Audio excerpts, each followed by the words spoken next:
பொங்கல் பரிசாக ரூ.1000 வழங்கப்படும் என தமிழக அரசு தெரிவித்துள்ள நிலையில், யார் யாருக்கெல்லாம் இது கிடைக்காது என்பது குறித்த அறிவிப்பும் வெளியாகியுள்ளது.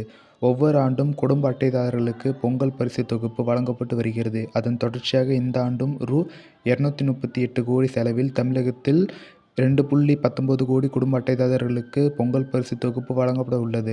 தமிழகத்தை சேர்ந்தவர்களுக்கு மட்டுமல்லாது, இலங்கை தமிழர் மறுவாழ்வு முகாம்களில் வசித்து வரும் குடும்பங்களுக்கும் பொங்கல் பரிசு தொகுப்பு வழங்கப்பட உள்ளதாக 2 நாட்களுக்கு முன்னர் அறிவிப்பு வெளியானது. இந்த தொகுப்பில் 1 கிலோ பச்சரிசி, 1 கிலோ சர்க்கரை, முழு கரும்பு ஆகியவை வழங்கப்படும் என்று சொல்லப்பட்டது. ஆனால் ரொக்கப்பணம் குறித்து எந்த அறிவிப்பும் வெளியாகவில்லை.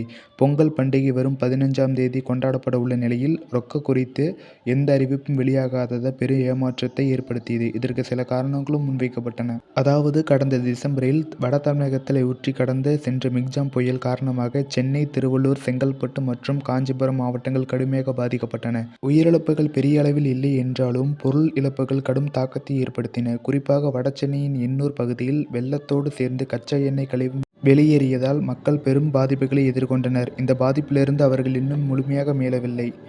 எனவே, பாதிக்கப்பட்ட 4 மாவட்டங்களைச் சேர்ந்த குடும்பங்கள் அட்டைதாரர்களுக்கு ரூ.6000 நிவாரணமாக வழங்கப்பட்டது.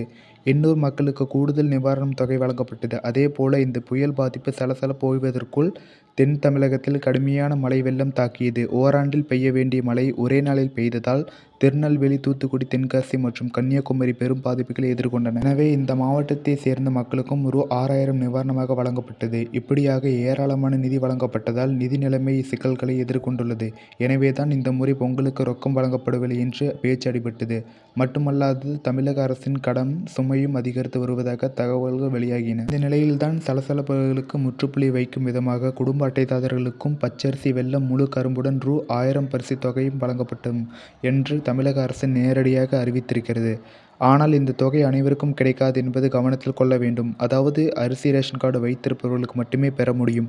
மத்திய, மாநில அரசு ஊழியர்கள், பொதுத்துறை நிறுவன ஊழியர்கள், வருமான வரி செலுத்துவோர், சர்க்கரை அட்டைதாரர்களுக்கு, பொருளில்லா அட்டைதாரர்களுக்கும் ஆகியோருக்கும் தமிழக அரசு அறிவித்துள்ள பொங்கல் பரிசு தொகை ரூ.1000 வழங்கப்படாது என்றும் தெரிவிக்கப்பட்டிருக்கிறது.